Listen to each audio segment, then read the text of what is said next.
Thanks. Hi, everyone. Thanks for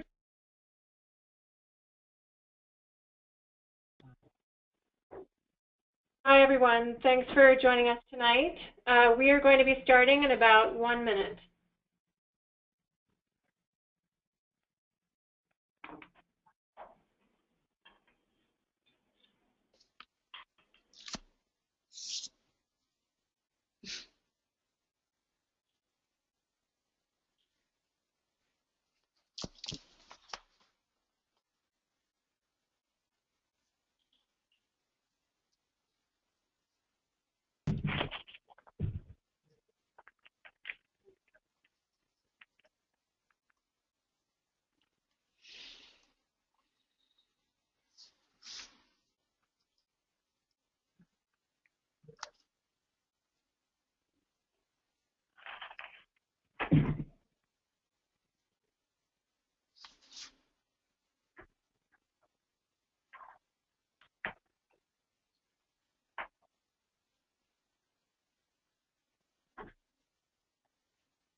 All right, well, why don't we get started?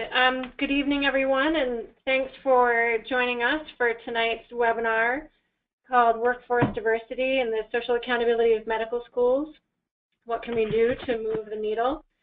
We have with us today our guest speaker, Dr. Fitzhugh Mullan, and our moderator, Dr. Glen, who is the president of Family Medicine for America's Health.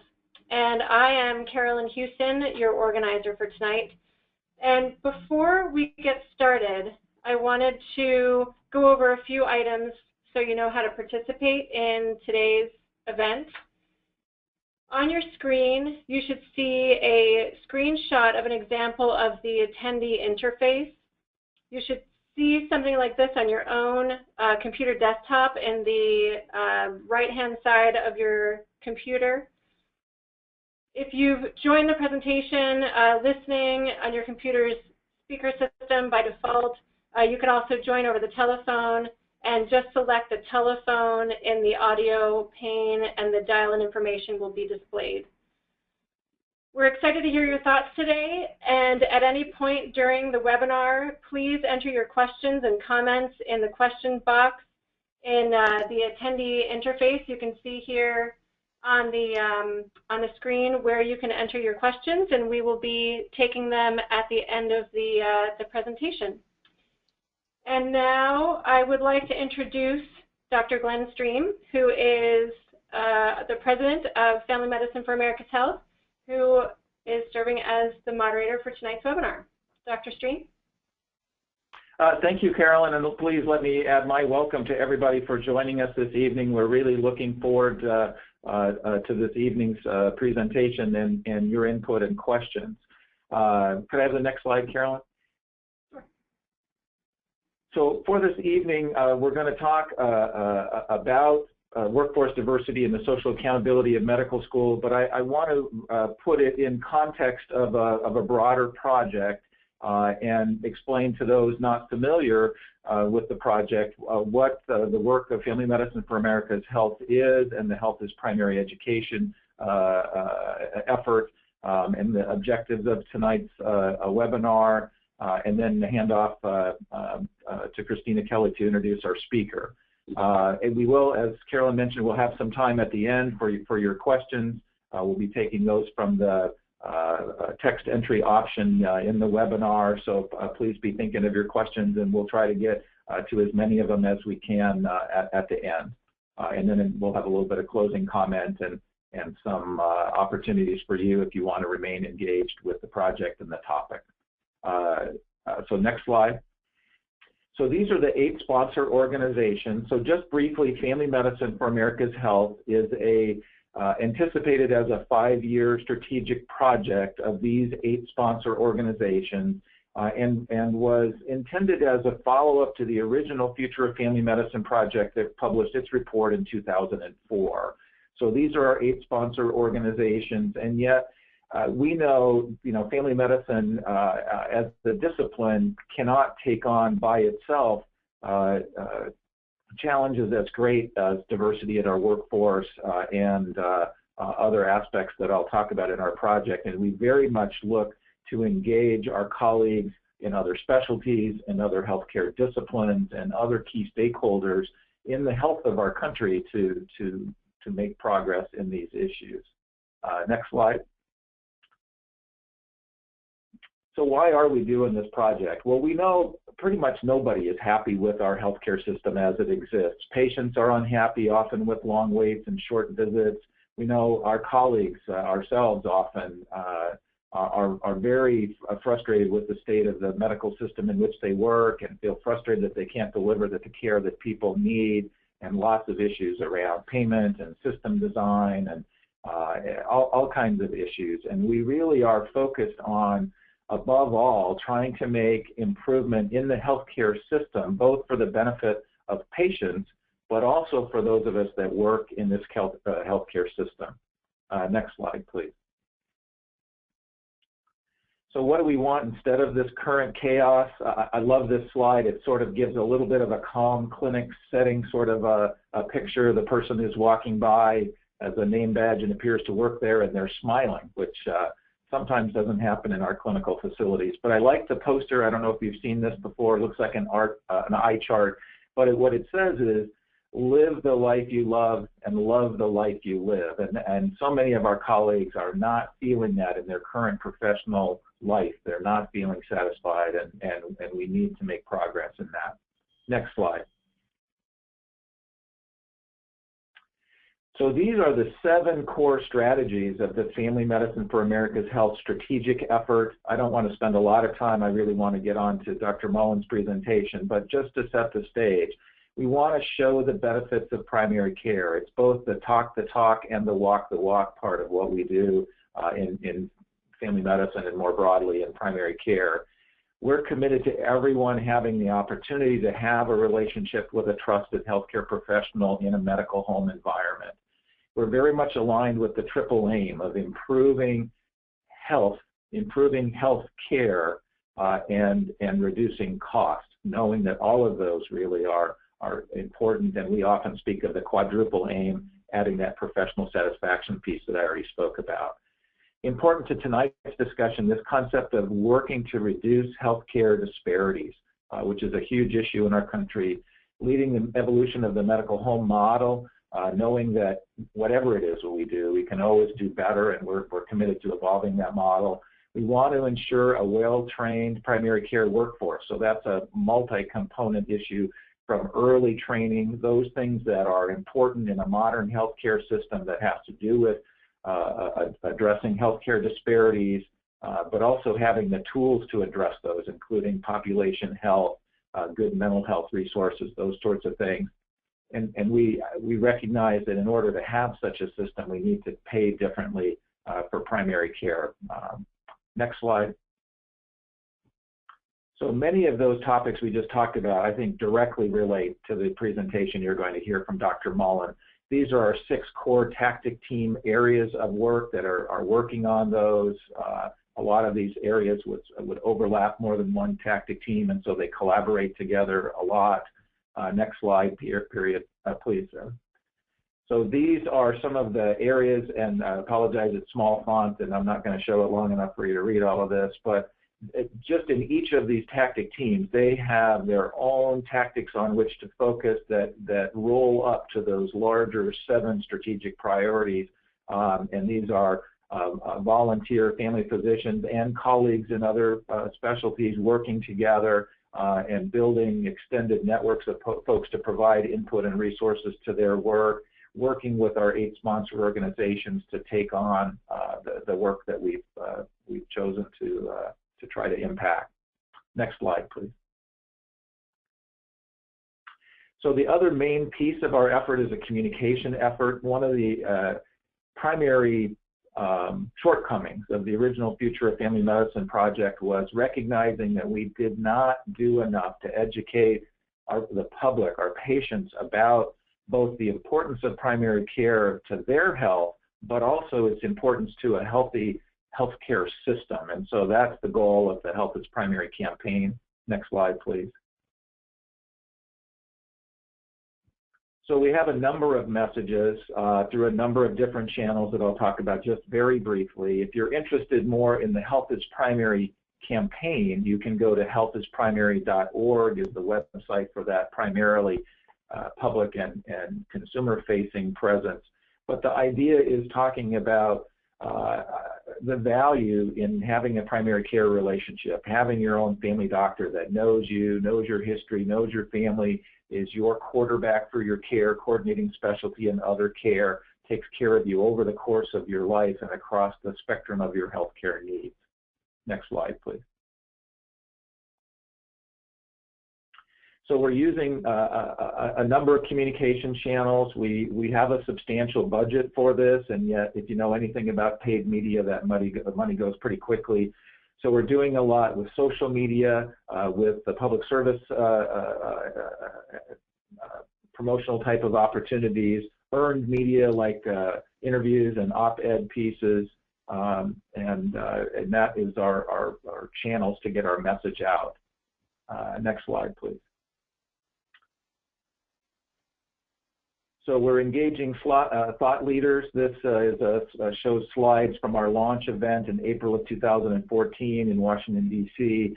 We had, that's our board of directors there, and both Tom Reed, T.R. Reed, a well-known journalist from the Washington Post who's written extensively about healthcare and is very engaged and supportive of our project, and then Dr. Don Berwick, who coined from his shop at the Institute for Healthcare Improvement the concept of the triple aim, and again, a strong advocate as a pediatrician, but a family doctor at heart. His father was a general practitioner.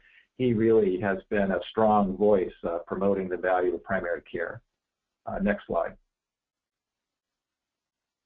So at that DC event, we had opportunity to have our Health is Primary message various areas around DC. So if you were there anytime actually in the fall of 14, turns out if you pay to have your ad up, it stays up there until somebody else pays to replace it. So if it's sort of a slow advertising time, you get a little extended time for your message. So our bus wrap with Health is Primary was tooling around Washington, D.C. for about 6 months, which was great. Next slide, please.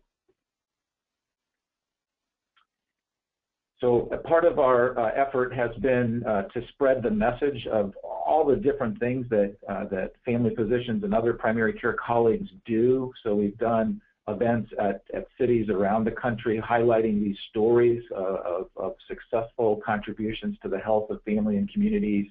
What we have found is that we're not drawing as many of the key stakeholders as we would like to these events, people in government, in employers, in health plans. And so our plan for the coming year, the next 2 years actually, is to take that message to venues where those folks are already at. And so that's what we'll be doing with this message.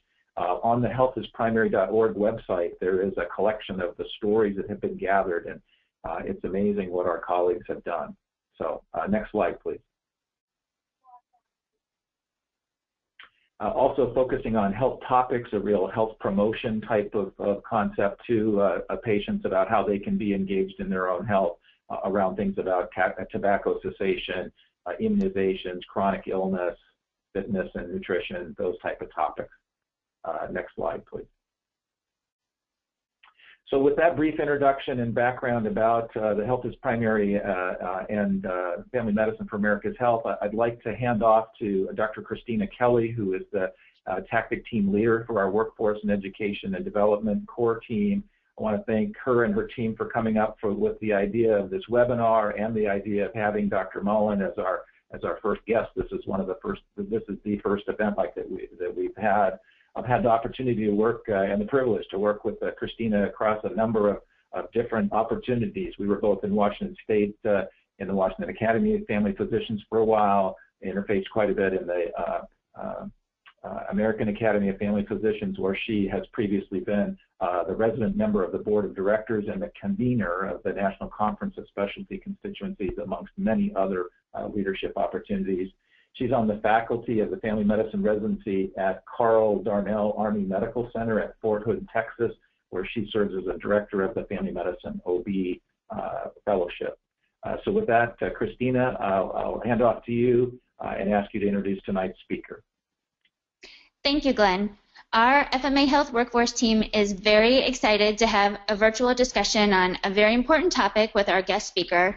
I just wanted to quickly introduce our workforce team so everybody is aware who worked on this, and that includes Rick Kellerman, Cal Gutkin, Connie Golgar, Jay Fetter, Tate Hinkle, Mike Tuggy as our board liaison, and Viviana Martinez-Bianchi, who is on our team as well as chairing a cross-tactic health disparities team. And then our resident and new physician leaders is Orlando Sola, who's the project team leader for workforce diversity, Jason Molosky, and Natasha Bouillon. I'm honored to introduce Dr. Fitzhugh Mullan. He's the Murdoch Head Professor of Medicine and Health Policy. He's a professor of pediatrics. He's the co-director of the George Washington University Health Workforce Institute and co-director of the Beyond Flexor Conference. And to me, and I think so many others, he's a true inspiration on how to be altruistic and committed to social justice. So I'm going to now hand over the presentation to Dr. Mullan.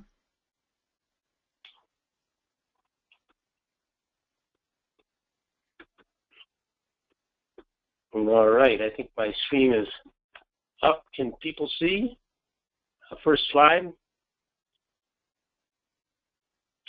Hearing no objections, I'm going to assume I'm live and you're seeing the slides. So thank you, Christina and Glenn. I appreciate the introduction and the opportunity.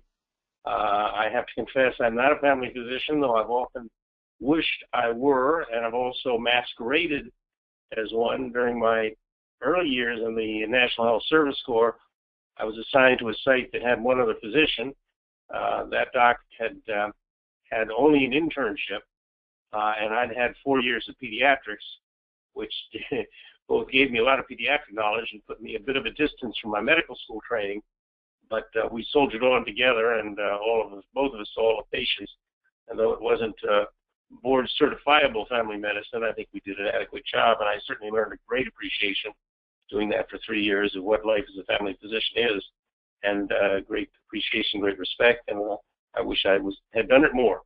In any event, I have the good fortune to talk to you about a topic which I've spent a lot of time working on. It's a conceptual topic, it's a moral topic, and it's a quantifiable topic, and that is this whole notion of accountability in medical education, with a particular emphasis on the issues around diversity or our lack of diversity, an ongoing challenge to all of us in health science, in medicine, and certainly in education. So what I want to do is spend a little time sort of in the background and then talk about a couple of initiatives. And these are kind of background concepts which I've grown comfortable with. They don't jump off the page, so I want to spend a moment on them because I think they help undergird what I'm going to talk about in the programs that are underway. And I call these somewhat flippantly the laws of gravity in health, as in laws of gravity are kind of immutable and governed by physics. In this case, it's not quite as powerful as that, but the issues of health equity and inequity, which really are inversely related. Health equity is aspirational, the notion that individuals or systems or states or countries are going to have exactly the same outcomes in terms of individual care, population performance is, of course, elusive. But we have ample evidence in our communities, in our country, and goodness knows in our world of populations that experience extraordinarily different levels of both personal and public health care. And the enemy of equity is, of course, inequity, where the one exists. Inequity, for instance, health equity is hard to come by. I was thinking about this actually today, and this is a trial balloon on this concept. I suspect we all recall entropy as a concept introduced in our science education. It's a randomness or the tendency of things to run down, whether it's on a thermal level or a human level, that is very real. Health inequity is really like equivalent to entropy.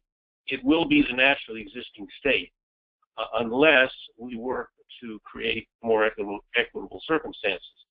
And let me amplify on that a little. The concept here is that populations that have greater wealth and greater wherewithal in any society will tend to accrete, purchase, inherit, study for, to give them the wherewithal to live better lives, whether that's better lives geographically, they have the nicer housing in the nicer part of town, or they live in the better parts of the country, or they have better health care, something which populations and people have grown to rely on. If you go back 100, 150 years, healthcare wasn't worth much, and it wasn't such a major commodity in people's lives or in their expectations. But today it is for good reason. And better off populations will tend to have both better public health systems and better personal health systems. They will tend to live longer, and diseases will be treated with more alacrity, and disabilities headed off more quickly. So that is a concept that I unfortunately think we have to accept as the natural state. That's where entropy takes us. And our efforts as health scientists and as humanitarians would argue, and I say this about everybody in the health sphere, but certainly people in primary care, our efforts to develop and populate systems in which better balance and better equity, where the playing field is being leveled, is terribly important. And that's not just an individual charge. Of course it is an individual charge. It's a charge to government. It's a charge to society, public and private sector. But those are concepts that underlie this. And when we step back from our daily labors, from our individual practices, and look out over the landscape that we populate or we inhabit, or the larger landscape of the world, the question is, are we working towards equity, and what can we do to make our community and our world more equitable in regard to life, and that means in regard to health and how people experience health. The final kind of throwaway line, which I've written about and talked about in other settings, is really a corollary of this, and that is white follows green. Now, that's kind of flippant, and it suggests that doctors go for the money. But it really is far more profound than that. People with the wherewithal in our world, usually technological or technical, are in a better position to manage their markets, and they will go where the market is best for them. It is true of doctors. Within countries, they tend to be in urban areas. They tend to be in better-to-do urban areas. And within the world, they tend to migrate towards countries and regions that are more stable and more economically better off. And it's not limited to physicians. You can look at people in all walks, particularly in technical life, whether it's technical folks in IT or whether it's business folks, etc. The wherewithal, and particularly with science and health scientists that are in short supply everywhere in the world, having that degree gives them a passport that is not available to all the citizens, and they tend to use it. And I don't mean that judgmentally. That's in the nature of us as people. But for us as leaders in health and healthcare, and particularly for those of us who are engaged in policy activities, that means the agenda is to try to right those wrongs or try to counter those inequities. And that is, in the mind of some, a Sisyphean task. You push the rock up and roll down again. And I think there's an element of that. But that does not in any way depreciate the importance of attempting to level the playing field and attempting to make health equity more prominent and health inequity less prominent. So that's the sermon. Now we'll go to the good stuff. This may be known. You and I was amused at the metro signs for the family practice movement. This graphic is a very tangible evidence or way to present health disparities. And this you will probably recognize is the metro system for Washington, D.C. And what they have done is, based on the populations living in the various areas in and around Washington, taken the life expectancy and thereby demonstrated a phenomenon which I think we know in our gut, that people living in better-to-do communities live longer. And as you move towards the inner city, life expectancy plummets. You're looking at a 9-year span or gap in life expectancy between the inner city and, say, the Red Line in Montgomery County, or the 2 lines going out into Virginia. So this, again, is at this point in time, with health disparities, social determinants of health being much discussed, it's not a surprise, but it reminds us that these disparities live amidst us all day, every day. A particular issue of concern in the whole scope of disparities is the disparity of opportunity to become a health professional, or in this case, become a physician. And you will not be surprised to see, well, perhaps you will. The bottom 2 lines here, I don't know if my cursor shows, but the red and blue line represent respectively the Black and Latino participation, matriculation in medical school. And while we made major achievements between, say, 1965 and 1978, where those lines were almost undiscernible, they have, in a large measure, flatlined since that time. And we're talking now about the number of matriculants. This is set against, just so you know, if you don't recall it, we had roughly a flat number of medical school entrants from the early 80s through about 2005. Since 2005, that number has picked up. But the point being that this rather flat number is actually set against even increased number of entrants into school. The next slide tells a particularly alarming story that was pointed out in a monograph published by the AAMC, and largely the work of Mark Devey earlier this year. And this is Black males matriculating in medicine, and the numbers range from 1978 to 2014 are essentially flat totally, and they're flat at a very low level. 800 and change applicants or matriculants each year. Popped up a little bit in a few years, but basically 30 years later, it's pretty much where it started, and at a very, very low rate, a major problem. This document, Unequal Treatment, a IOM report published in, I believe, 2002, was a major document, not so much for what it said, but the fact that it was gathered under one cover and promulgated widely. So to the extent that people, particularly people in medicine, were not cognizant of the fact that, or were in denial of the fact that there are major disparities in all aspects of healthcare, this report really nailed that. And it took the concept of disparity and put it with full dress, with full legitimacy into both the political and scientific community.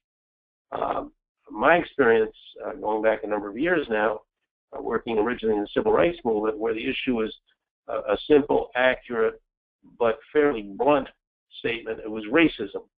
And in later years, the concept of minority health, which was a little gentler and a little broader, came to the fore.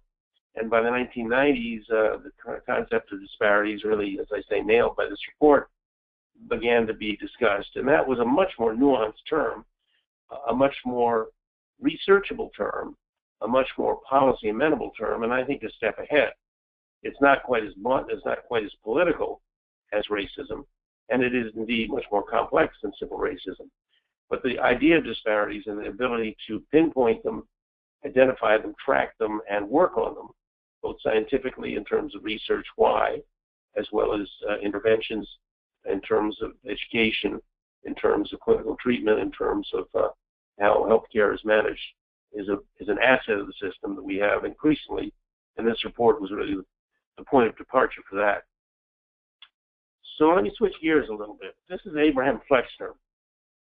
Now really I'm moving over to the social accountability and the social mission part of this chat.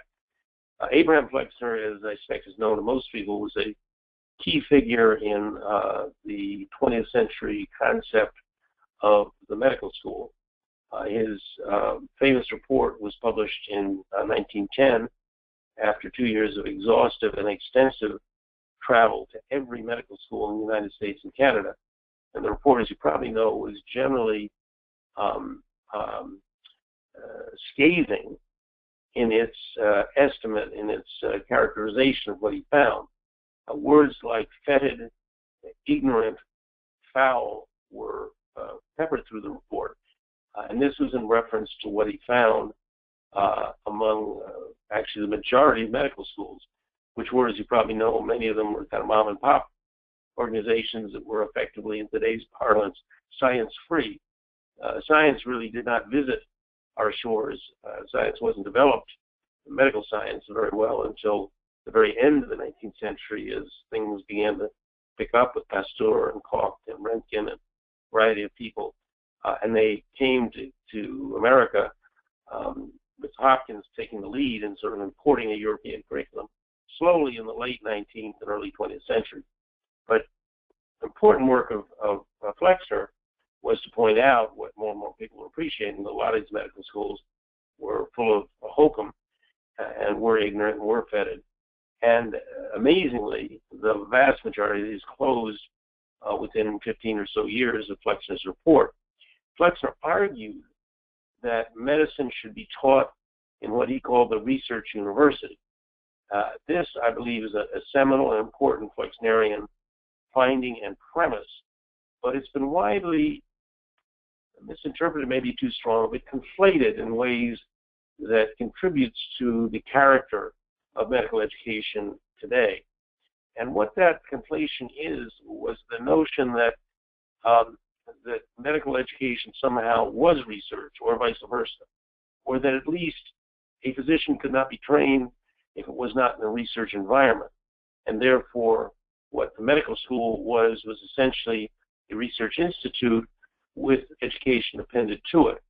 And that's certainly, if you look at the size, if you look at the numbers both of budgets and of faculty and students, that was actually triumphant by the late 20th century, that most of our medical schools were embedded in institutions in which the actual educational enterprise was a small part of those institutions that did tertiary and quaternary services, and as much research as they could get their hands on in terms of support, particularly from the NIH.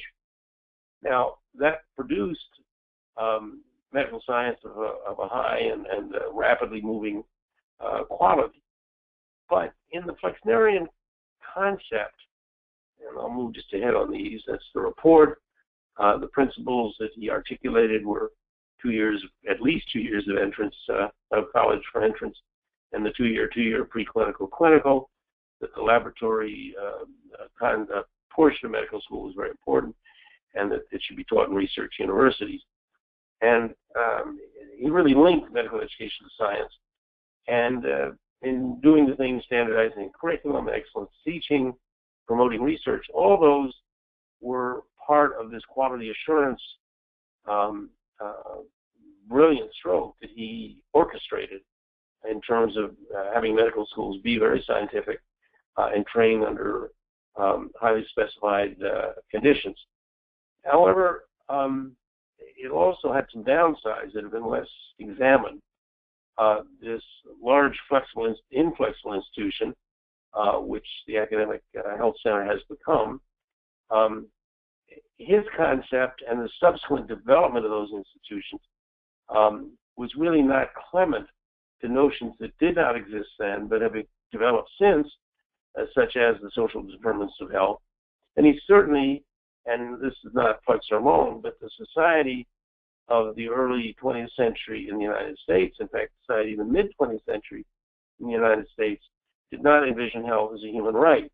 Now, we could spend the rest of the evening chatting about whether the society today sees it, and it would be a tough fight, and it might, like so many things in America, split down the middle.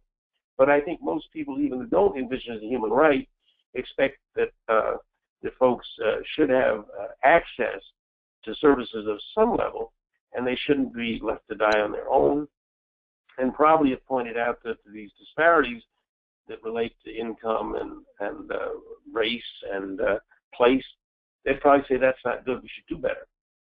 The country's evolved in its thinking. Excuse me, but Flexor, really, it was not part of its formula. I don't fault him. One shouldn't fault him for that. But we now, in the 21st century, have to acknowledge the challenge ahead of us in healthcare, population health, has new dimensions to it that were not contemplated, and that our schools have not been particularly well tooled to address. And this relates to extramural activities, going upstream with disease, engaging communities, and attempting to reduce disparities, which brings the argument to a kind of different level, and one, as I say, that Flexor did not contemplate. So the term social mission, which I used in a paper a few years ago trying to rank schools based on their graduates' participation in what we perhaps simplistically termed as social mission sensitive activities, that is, what percent of their graduates were in primary care, what percent were working in shortage areas, and what percent were underrepresented minorities. We saw a fairly stark differentiation, or a fairly wide span of results when you measured those three together, a social mission index that we created. And interestingly, and I'll talk a little more about this, disturbingly, this is the paper we published, many of the schools that rated at the top, by and large, were not schools that, from a national perspective, are considered our marquee institutions. They're not the household names. The first three were, in fact, the African American schools, Morehouse, Howard, and Meharry, that, of course, did very well in the minority enrollment, of course, but they did quite well in regard to primary care and underserved areas as well. But and here is the listing of the top 20. You will go quickly from the African American schools to schools that are not well known: Wright State, Kansas, Michigan State, East Carolina, etc. You can read down the list. And at the other end of the list, the bottom 20, there are quite a number of brand names in there. Vanderbilt bringing up the rear, but Northwestern, UMD&J, Einstein, BU, Penn, Columbia, Duke, Stanford, Hopkins. And in fact, private schools did, by and large, much less well than public schools. A really key finding, and one that many people would say, well, what did you expect? Private schools do other things. And that is true. Every school does different things, and there should not be one size fits all. But when the leading, what most people consider, and certainly U.S. News and World Report considers the leading schools, essentially take a pass on social mission. They do not graduate physicians who distinguish themselves by taking on the challenge of inequity, by taking on the challenge of disparities, taking on the challenge of community engagement. Then we have a problem, because we want our thought leaders, we want our schools that pride themselves on intellectual tradition to embrace these problems and not lead them to what has been referred to by one elite dean recently as, oh, family medicine. That's something that we're not against it. It's just that's something the state schools do. Well, I don't think that's right. So the issue of state schools who do better, because indeed they've got a board of directors called the legislature that is worried about distribution, is worried in its own fumbling way about health equity, keeps those schools closer to population needs. And these highly endowed, highly invested, well-resourced, NIH-supported, GME-supported, Medicare GME-supported institutions really count this as a lesser calling, to the extent that, as you know, a number of them don't even have family medicine departments. This is a problem from a policy perspective, and I go out a little bit when I say a morality perspective, but I do think we need to recalibrate what is important in our medical enterprise from a training, research, and service point of view. So that was one key finding. The African American schools clearly did well, as mentioned. Rural schools did better. The northeastern part of the country, by and large, did poorly on these rankings, and that's a sort of double down on the fact that many of the private schools, many of the research-intensive schools are there. And as we know, family medicine is a far less prominent feature of either those schools or those geographies that perhaps impoverished a little bit by the schools not graduating, say, family medicine, family physicians. You see less practicing in the Northeast. There was generally a negative correlation between NIH support and social mission score, again linked to the other phenomena. However, there were 5 schools that were in the top quartile for NIH support and social mission score. And that's a very important observation. It says that you can do both. Now, in fairness, those are all big public schools in rural areas or in areas without competitive schools. High on the list was University of Washington, of course, the WWAMI program, and roughly 5 states, or was then 5 states, for which they were the only medical schools. So, unavoidably, they're involved in the well-being of the populations in those states, and as we all know, they've attended to it quite well. Minnesota was another. Alabama was another. And so you can do both. It's probably easier if you're a big state school, but something to think about. Tobacco schools did well on primary care and on underserviced. They didn't do so well on minority enrollment. So one could conclude, or one did conclude, or I concluded, that there's variability in these outcomes, and that bears further scrutiny, and we've been doing the scrutinizing as discussed, and that the outliers, particularly those you wouldn't have expected to do so well, particularly the ones with high NIH scores, there's less to be learned there. And there are also a handful of schools that one would have thought would have done very well, that are rural or that are osteopathic or other things that didn't do so well, and that also bears examination.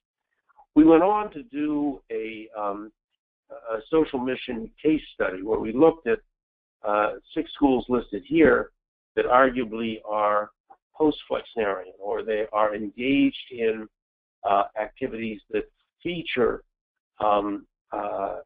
outreach, community engagement, disparity reduction, each in their own way, and I won't carry on them. I expect most of you will know some of them in any event. But these were chosen as schools that were kind of breaking the mold and doing creative work, and indeed they all were. We concluded with areas that were felt by the site visitors as a whole to be particularly social mission positive. Activities where schools demonstrated or had the wherewithal to promote social mission activities, be they teaching or service or research. The mission statement of the school was clearly one of those.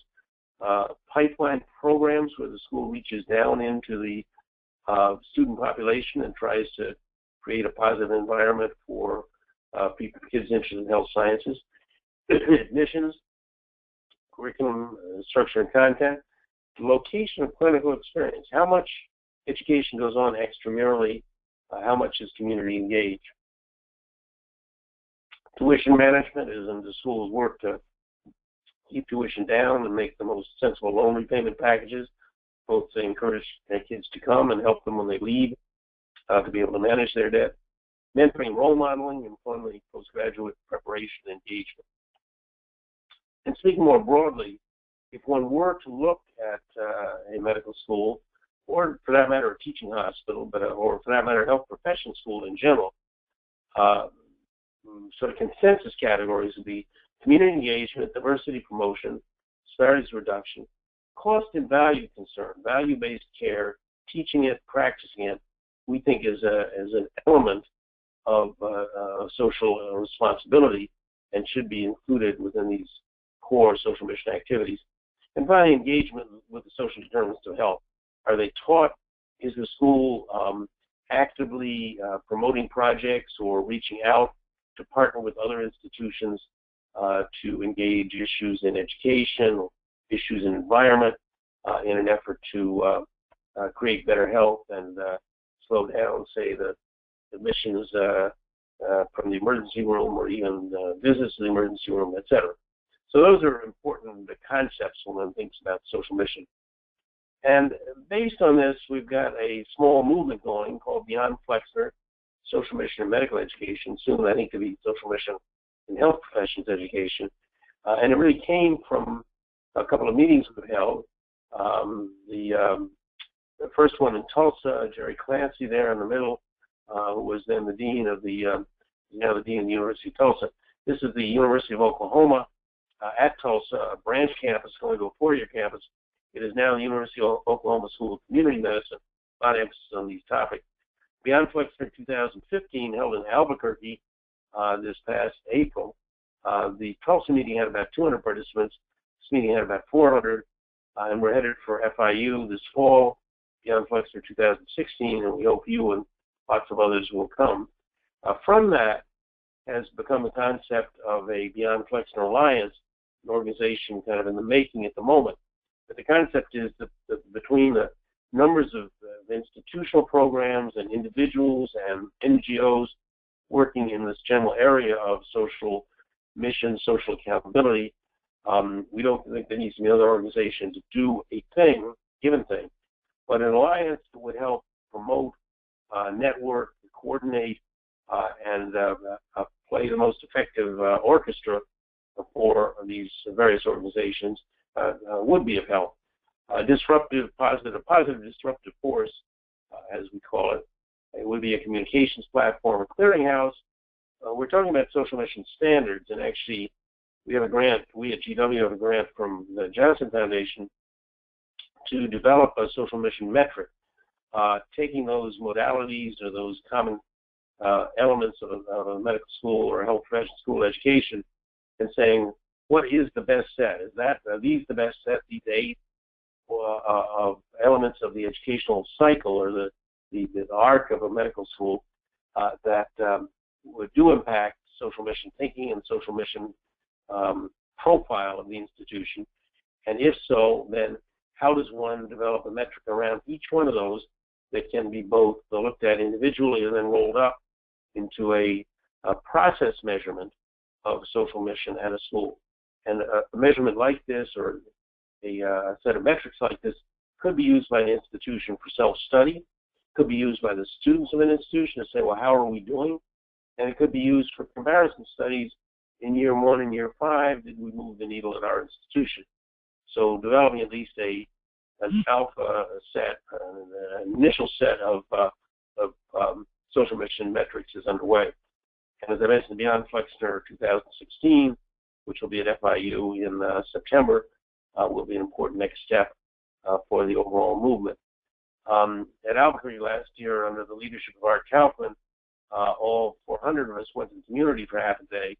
And what they have done, and this is Art, my pointer is working, what they have done really since the founding of the medical school in, I think, 1968, has been quite extraordinary. They are embedded and invested in that state. And they had, community farms that are medical school connected, and they have FQHCs and Indian health sites. They have a variety of school-related things. So we all went our various ways to see this panoply of suite of programs around Albuquerque. Very impressive water project. So when you get right down to what this mission is about, it is not only to make health better. Yes, quality should improve. Yes, technology should be brought on to the extent it improves life, but it's also to make health fairer, so that as the boats get risen, get elevated by the rising tide, it does in fact move all boats along, and those boats that have been in rougher waters or dirtier waters, my metaphor is going to fail here, but should be brought along as well.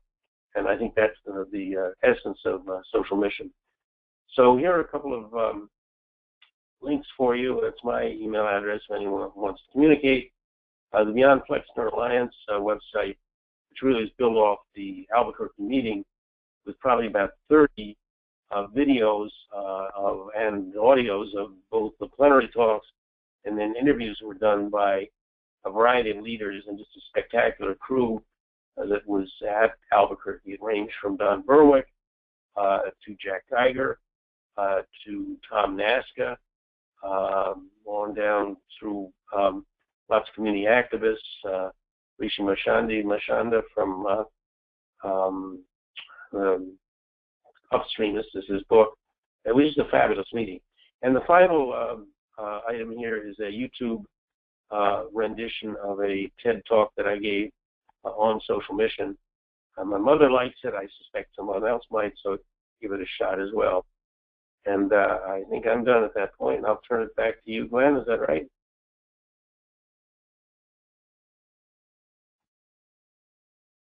Yes, yes. Thank you very much, Dr. Mullan. That was fabulous. Very, very thought-provoking on a very timely and important topic, especially for our effort. So, Carolyn, if you have the slide control, if you could go to the next slide. Dr.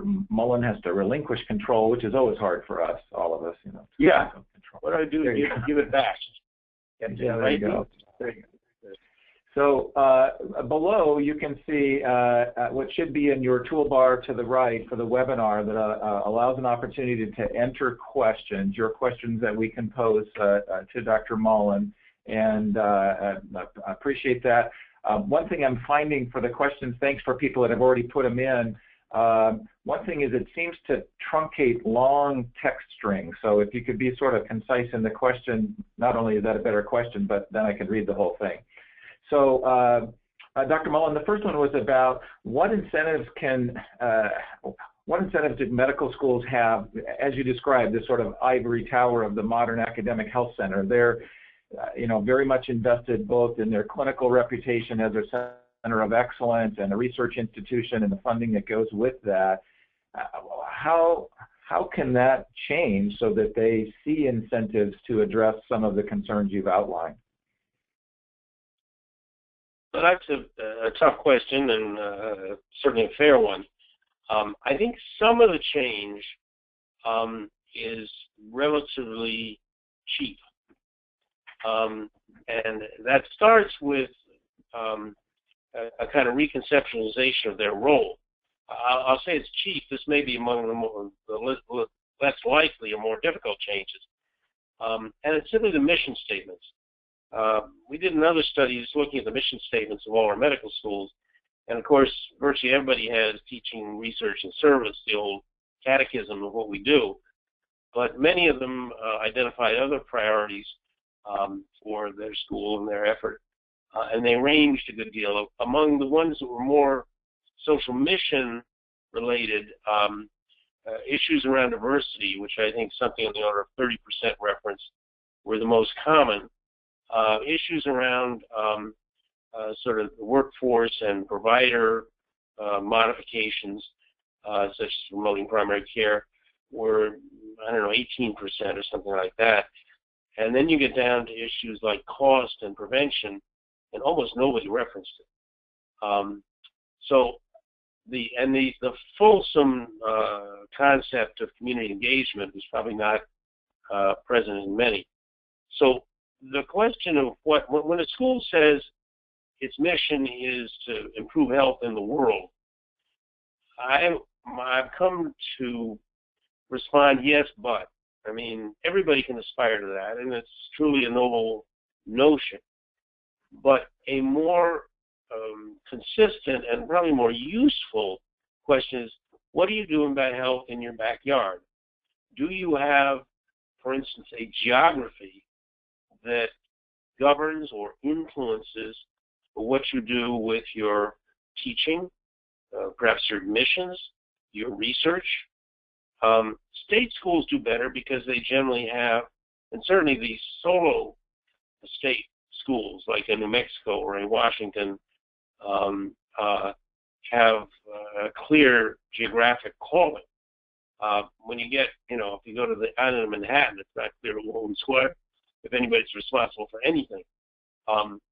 But the notion of embedding or incorporating a concept of geography in the mission of your school, it doesn't have to be the whole mission of the school by any means, but that undergirds your thinking and provides you with a laboratory for teaching and research that is community relevant or is state relevant or is city relevant. Very important thing. And that's cheap, at least making that commitment. Funding it obviously has other implications. So I would say that the important things are to identify, first of all, general commitment, and then more specifically, a targeted commitment about whether it's teaching, research, or service, and what it's around. Is it about making our school more diverse, or is it about attempting to break down the 10 or 12 or 15-year lifespan differences between the inner city and the exurbs, the suburbs of the city in which we're working? There are a lot of ways it can be taken. It won't be everything, but pick a target. And then you get to the issue of what does it take to do that. And teaching is among the more expensive. We're working at GW now on how to move our curriculum in this direction, and we got 180 students. Well, placing them in a regularized way in a community health setting or primary care setting is first complicated, and second could be expensive, depending upon whether we have to pay the settings, whether we have to pay more preceptors, etc. But that shouldn't be daunting. It's just the reality of it. So as one moves the ship, and I'm not saying turn the ship around or even turn it 90 degrees, but as it tries to move the ship towards social accountability, it's most important to parse the campaign and then the cost. And there may be some things that are prohibitive and other things that are easy, but that'll be on a school-by-school basis. But the place to start, and the most important thing, is to kind of get your heart and head both engaged in a commitment to social mission and improving the circumstances of the community and population in which you live. Yeah, thanks. We're getting lots of good questions, so thanks everyone for their questions. The next one I was going to take is sort of a follow-up, and I'm going to rephrase it because you addressed quite a bit of it just in your recent answer. But it talked about what concrete steps can we have for medical schools to address diversity when there's some affirmative action lawsuits in higher education and things. Do you see that as a barrier and a path around that concern, the reverse discrimination sort of concept? Well, it certainly is a bump or a series of bumps in the road. And as we all know, those strictures have become, or those bumps have become bigger, those strictures harder. It by no means rules out programs that are intended to produce better equity in these areas. And the ones or the strategies, and I must say, I think the medical school community, led by the AAMC, that I think in other areas has not been so good at leading. They've been very good on this one, both with Jordan Cohn previously, now with Darrell Kirsch. The whole notion of holistic admissions, the use of disadvantaged student as your paradigm, as opposed to a racial or ethnically identified student, the investment in pipeline programs where you go outside of the institution and you develop kids in the community that makes them better fits for the school are just some of the ways that I think the strategic conversation or the conversation around strategies for diversity enhancement are rich and good and ongoing and are combating increasingly invasive strictures that the Supreme Court or the legal system seems to be producing. So I don't mean to trivialize this at all. Definitely the wind is blowing in the wrong direction, but it is not defeatist. It simply means you've got to work harder on this. And I don't, schools is hard to set goals, but schools can definitely set up programs that are not going to hit any legal tripwires that will enhance the number of candidates and presumably the number of acceptances from disadvantaged students using that concept. Yeah, one of our other questions had to do with the role of the AAMC, and it sounds like you addressed some of that just in your current answer. They've been working on efforts to assist schools in these issues. They have in regard to this, and I shouldn't tell anybody in the Academy of Family Practice about how uncooperative they've been around the issue of primary care. And when the family medicine communities had the temerity to stick its head up and say, hey, isn't so good. The AAMC has gotten quite offended, at least as leadership, and I think that's been a tough relationship. And I think the doubling down. You can bet if there's an issue about the Medicare GME pay line or about the NIH budget, the AAMC will assemble committees and task forces and have their government representative people, government affairs people all over it. In the area of primary care, for years, a number of us have suggested that having the AAMC take a lead in focusing on the issues of both incentives as well as the hidden curriculum and the disincentives in medical school around primary care. And that committee has never assembled, simply has never assembled, and that's too bad. And then while we're on the topic, and I'm outspoken about this, I will say once more, in regard to Medicare funding, Medicare GME funding, which has been, as we all know, become the focal point of AAMC's political campaigns. The evidence is that, first of all, the $10 billion a year going into that breaks down to over $100,000 a year per resident. This is enormous funding. It dwarfs any other funding in the health professions in any regard. Secondly, no other profession, not lawyers, not doctors, not teachers, get this kind of graduate subsidy. It's really a hospital subsidy, and if the Congress wants to subsidize hospitals, fine. They shouldn't call it education and tie it to the number of residents you have. And finally, the common wisdom, quote unquote, that has been stimulated and hawked by the AAMC that we're running out of residency slots is simply not true. They know the numbers. I know the numbers, and they're simply wrong. They know it, and they continue to scare the pants off students, saying there's going to be no residencies. We published, some may know, in the New England Journal a couple months back the projections, and there are bumps in those roads too. They're not 100% true, but right now we've got 6,000 plus more residencies than we do all allopathic and osteopathic graduates. And if you take the rate of growth of increased medical students and set it against the growth of increased residencies, which are also growing quite rapidly without more Medicare money, you run that out 10 years, we go from 6,000 more than we graduate to like 4,000 more than we graduate. Will it be a little tighter? Yes. But there's no catastrophe. And this is all about getting more money for teaching hospitals. I got nothing against teaching hospitals. I'm for them, but they ought to go out and sell their own wares and not conflate and screw up the GME system by trying to get their money through residency programs. Do I make myself clear? Yeah, well, and you brought up something when you mentioned that about how this is sort of unique to training physicians. One of our other really good questions was, what about health disparities or workforce diversity, rather, in other non-physician categories of the healthcare team? Our project in particular really is taking a holistic approach of all of us that work in the medical home model. What about folks in other professions? Nursing has done a little less well than medicine. So first of all, in medicine, you're talking in very rough terms,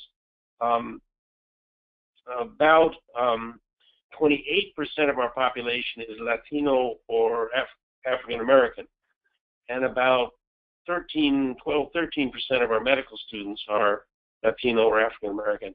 So that puts us at what you might call half parity. We can have parity. 26% of our medical students would be Latino or African American. We're about halfway there. So that's the circumstance in medicine. In nursing, it's a little weaker. It's like 10 or 11%. Stronger in African American, weaker in Latino. And Latino cultures in Latin America, in particular, nursing is not as respected profession as here. And new Americans coming from Latin America seems to carry that with them. Dentistry, I don't know the figures, but I expect it's a good deal lower. And pharmacy, I don't know the figures at all, although they have a very heavy international pharmacist component like IMGs. bringing diversity of a different kind. And indeed, we have, of course, 25% of physicians practicing were trained abroad, IMGs, and that's often celebrated as a triumph for diversity. And in one sense it is. It certainly is diverse, and it brings richness of cultural and medical experience to our physician population. But it is not addressing the equity problem of equity of opportunity of folks who've grown up in America who, because of circumstance, community, poor schools, poor economic wherewithal, are disadvantaged getting into education, into medical school, or into health professions. So while diversity is important in a variety of ways, when we talk about diversity in regard to health equity, we're talking about equity of opportunity for people who grow up in America, grew up in our schools, who grew up in our communities, who want to have a fair shot of being doc, but largely because they grow up, if you're poor, and it's a social determinant.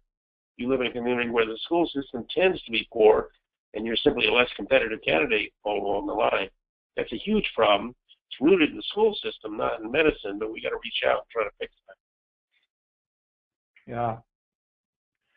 Another really good question comes from the concept of medical students as those currently in those medical schools and their ability to be a force for change at the same time when they, need to get their dean's letter when they're applying to programs and things, so that they are in a position where potentially can't rock the boat as much as they want. What can medical students do to be a force within, especially if they're, say, in one of those schools that's at the lower end of your score list?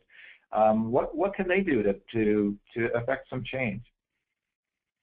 Well, students are an enormously powerful potential force.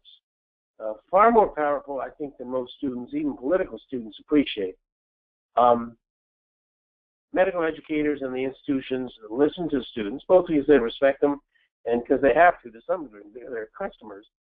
And in society in general, when you reach out on behalf of students or young people in medicine, everyone is eager to talk to them. I say this both because of my own experience as a student, and I'll say a word about that, organizing the student health organization in the 60s, and just to finish that out, we reached out. This was the days of SAMA, the Student AMA. It was the only organization. It traded microscopes, and it ran dances. That was it for student presence. And this was the civil rights movement, it was the women's movement, it was the anti-war movement. So we formed the Student Health Organization. And at the University of Chicago, where I was, we set up our own lecture series. And we got Saul Alinsky, we got Bob Ebert, the Dean of Harvard. We got incredible folks, just with students writing letters and saying, we'd like you to come and address our seminar series. And that's not terribly radical. I mean, it's radical in the sense you're bringing new ideas in, but, we didn't sit in the dean's office or anything. Ditto, we wanted to set up summer projects, and it was actually students at USC that pioneered this. They made a connection in Washington, and we subsequently did, with at that point it was a Head Start program, it was HHS in the front office, and it was Social Security Administration. They gave us, in the summer of 1967, they gave the University of Chicago $200,000. It's probably worth $1 million today. To run a summer project, we had 100 medical students, 100 health profession students, nursing medicine, dentistry, and social work, and 100 high school students, we call them interns from Chicago, running about 25 or 30, or working 25 or 30 community service projects all over Chicago. I mean, that was because they thought students were, novel and credible. And I think students do that. I run health policy courses for our residents, and I go around Washington asking surgeons general and asking assistant secretaries for health and members of Congress to meet with the students. They say yes. It's easy. So students, a lot they can do. It doesn't have to be Molotov cocktail. It can be curriculum reform. It can be social medicine activism. It can be a variety of things related to diversity. So while and frankly, it got me better dean's letters because I did business and the deans respected me for doing it. And I don't say it in a braggartly way. I think a student comports her or himself well and takes on issues like, improving the curriculum or increasing summer exposure, summer jobs or opportunities as fairly modest things is good. You can go protest, Black Lives Matter and get more agitated, that's good too. But if you want to move the ball as a student, the ball will move better for you than it will for you 10 years from now or 20 years from now when you're not a student. My experience, anyway. I peaked at an early age. Next question had to do with workforce diversity as it relates even to those medical schools that are really earnestly trying to increase the diversity of the content of their students, but facing the challenge of a shortage of qualified underrepresented minority candidates. And another question also was about sort of this pipeline issue. How do we reach further back to get people in underrepresented minorities, teed up and in a positive position to be considered for entry into medical school and support them during that process?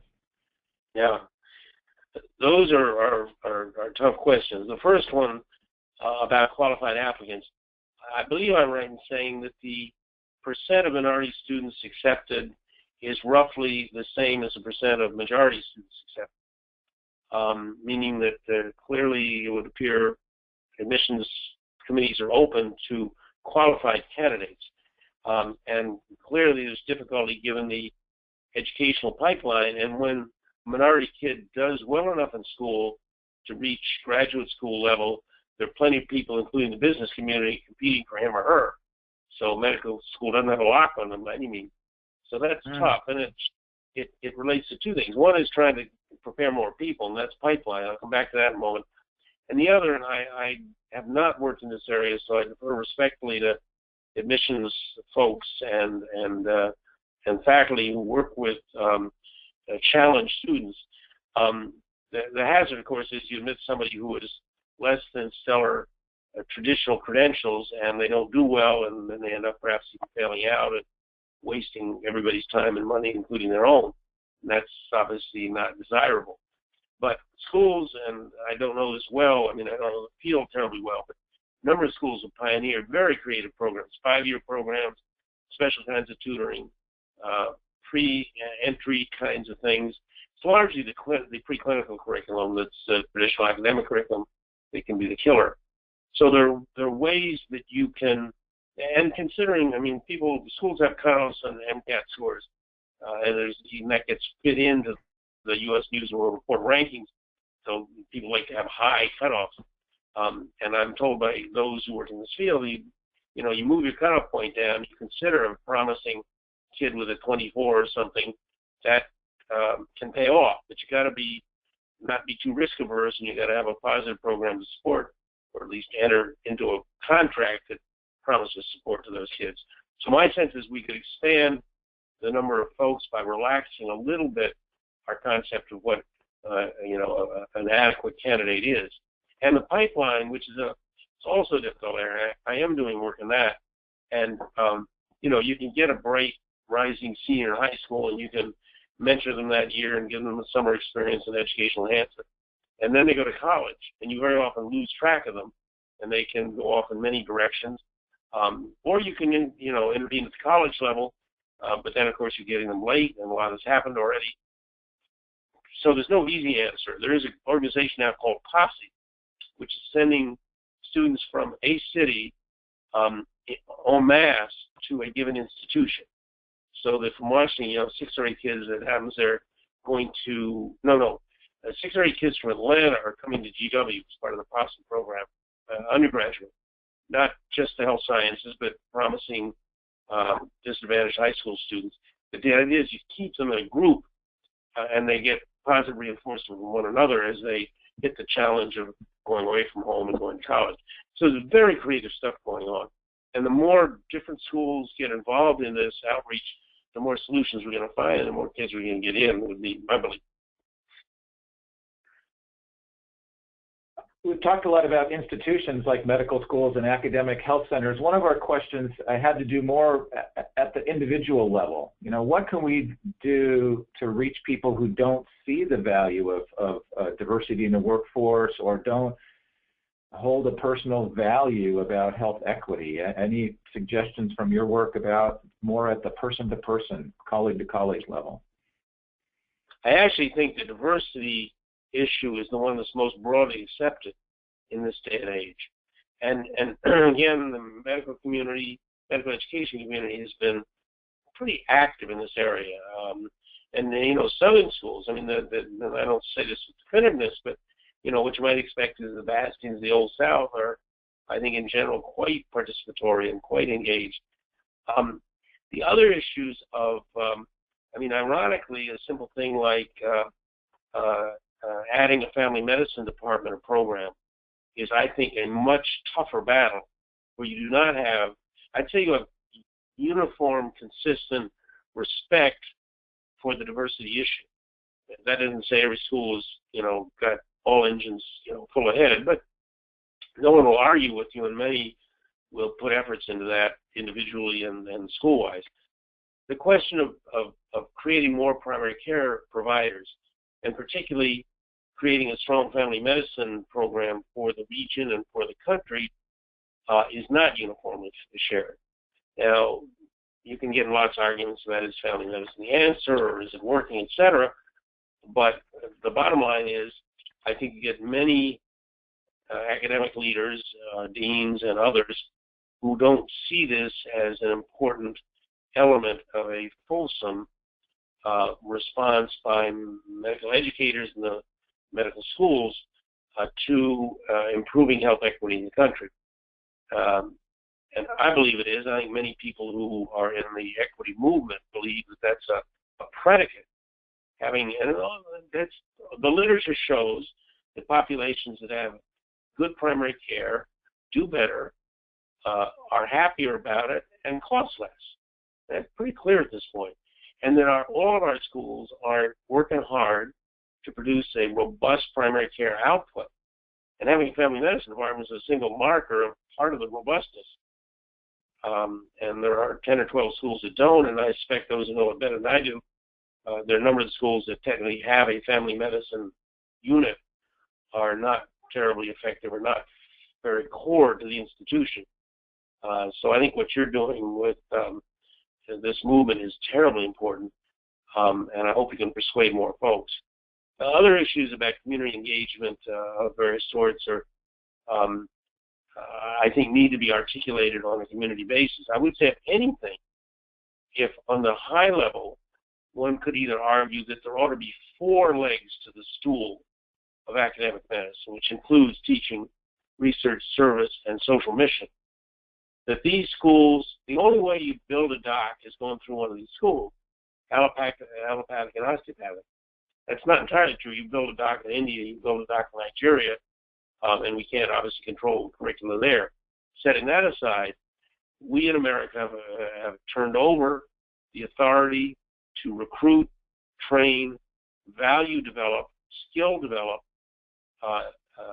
for medicine to the medical schools. They do the recruiting, they do the training, they do the launching. So the equity in our system will largely be a result of what they do. And they can't teach it all, but they can select. They've got power in selection. They've got power in teaching, mentoring, and walking the walk. And for them to agree that there's a 4th leg, that social mission is a core element of medical education in an effort to have a more equitable nation, would be a huge victory. And we're not there, but I think it's that kind of concept that we'd like to see promoted.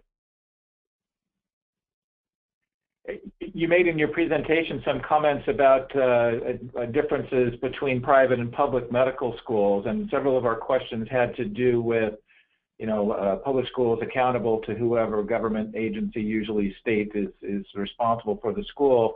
What about private schools? Who are they responsible to, and how can you motivate them to adopt that, as you did, I thought, described it, and you may have already partly answered the question. If you convince them that that is a 4-legged stool and they need to adopt that social mission component. Well, you're right that the private schools are all governed, I say this broadly, and I think it's true, by boards of trustees. Now, the boards of trustees are parts of universities, so there probably is, whatever the board of trustees thinks, there's also the university's mission and vision, but I suspect in the governance of the university that individual graduate schools that have boards that are important to them not only in governance, but in fundraising and in economic support now and in the future for the institution, probably get a fairly high level of respect and adherence, and they are the ones that, in theory, can pull the plug on a dean or an academic leader, or at least raise an awful lot of questions about it. Perhaps the university president has to do the firing or the ultimate sign off on the hiring. But how one approaches those, and we have, I mean, the old single concept is that we have about a third of our schools that are private and 2/3 are public, certainly more public than are private. And the problem today also is, and folks on the call may know more about this than I do, that you have all kinds of blended, I mean, what used to be a fairly bright line between public and private is less so. I mean, every private school gets a bucket of public money, including money from the state. Usually, I think Georgetown and GW get no money from the state of the District of Columbia, which is one of the reasons they always have the highest tuitions. But most states provide at least some kind of subsidies to their even private institutions.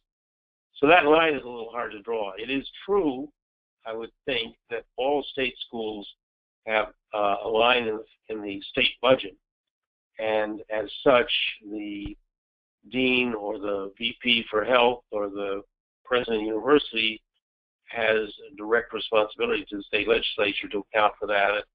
I'm sure that comes up all the time. So the environment has a public body that presumably has the four corners of the state in mind. And if there's a corner of the state where there are no docs, you can bet the state senate or state legislature is going to be exercised about that. So there's a natural sort of feedback system, which of course there's not in the private schools.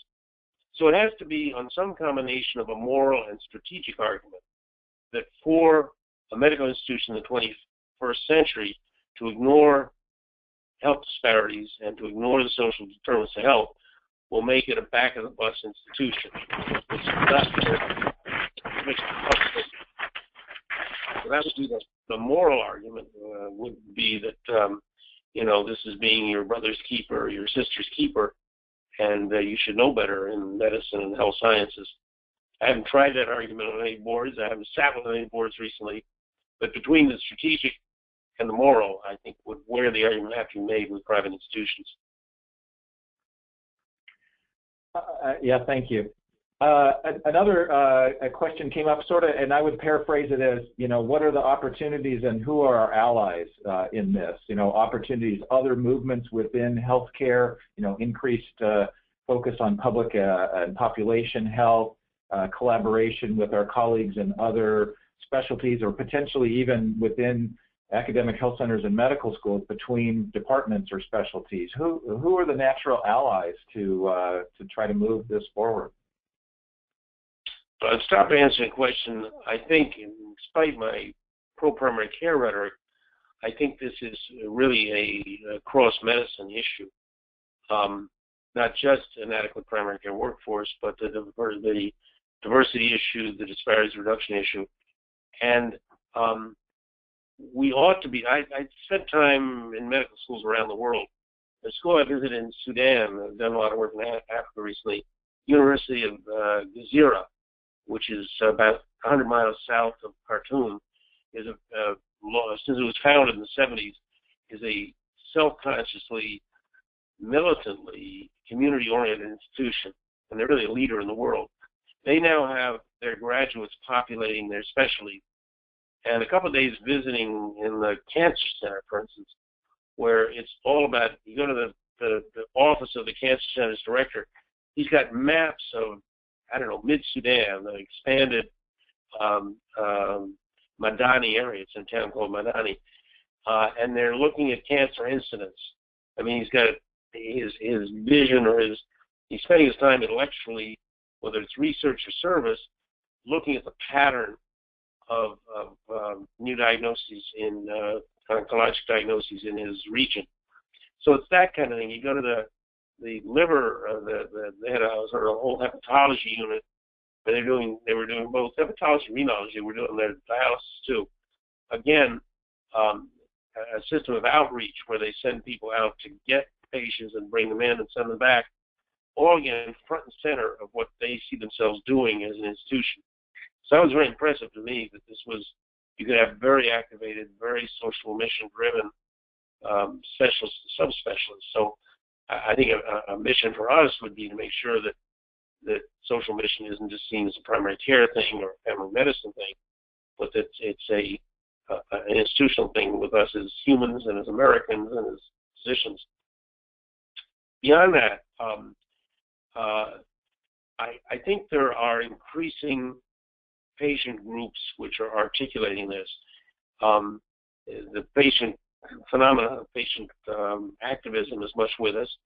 And then you have groups like the Lowndes Center, which are very much into value-based care, with a growing understanding that, you know, it's not inexhaustible, our resources in health, and we've got to get more efficient at using them. I think that will help. And certainly in the area of civil rights and the human rights, there are many organizations that would be surprised to have medical schools approach them and say, how can we work together? Part of what we hope to do with the Beyond Flexor Alliance is sew some of those alliances together, build bridges to other sectors that haven't been so involved. I mean, in the whole area of teaching, we're busy with developing a pipeline program, and we're spending time with the DC public school system, with the charter school system, and in high schools, the KIP, the Knowledge is Power movement, which has a couple of high schools in DC. And they're doing very creative, out of the box thinking about teaching. So we're trying to link that up to what we do in terms of pipeline mentoring, using medical students to build a bridge with them. So I think there are a lot of allies, but it's good to have the students do it, they can race it, but ultimately it's got to be the institutional leaders who take this as a serious part of their brief. Well, I think this is a good stopping for us. Our time is almost done. I can't believe it went so fast, and really it's because both your presentation and your responses to the question and answer so engaging. Thank you very much for your willingness to do this, and on behalf of all the audience that isn't connected to do so, consider there to be virtual applause in the background. I appreciate it very much. You know, our project is looking perhaps to do these in the future on other topics with other presenters, and you've set a very high bar for that. So for the attendees, thank you. So for the attendees, thank you. I realize I didn't get to everybody's questions. My apologies for that. I tried to sort of roll some of them together, and Dr. Mullan in his responses, I think, often answered questions that I was just about to get to, so that part seemed to work well. So if you're interested in being engaged in this aspect or any aspect of the work that I described earlier related to Family Medicine for America's Health, on this slide, that first bullet is an email address for one of the staff folks working with us, where you can send an email of interest, a little about your background, and a little about what you are interested in specifically, and you will get a response. We really are looking to build out a network that supports the work of each of the tactic teams, including the topic areas we've discussed tonight. That second bullet there is a URL where you can actually fill out an interest tool that talks about more specifically, you know, what your area of interest is, if you're interested in being engaged at a more definite level. You can sign up on both of those websites just to receive periodic updates. If you're interested, but at a point in your educational or professional career where you just don't have time to engage, we certainly understand that. But if you'd like to be informed about the work of the project and the Health as Primary Communication Initiative, at both of those websites you could sign up and receive periodic updates. Also on the FMA Health, Family Medicine for America's Health.org website, within a few days, the recording of this webinar will be posted. If you found it to be as valuable as I did, I hope you'll help us promote that to your friends and colleagues to spread the really important content that we've been privileged to participate in tonight. So with that, again, thank you for your questions and for the rich conversation. And with that, I will thank everyone and wish you a good rest of your evening. And thanks once again to Dr. Mullan and to Christina Kelly and all of the workforce engagement, workforce diversity, all the folks on our team working around this topic. Thanks for their efforts, and good night, everyone.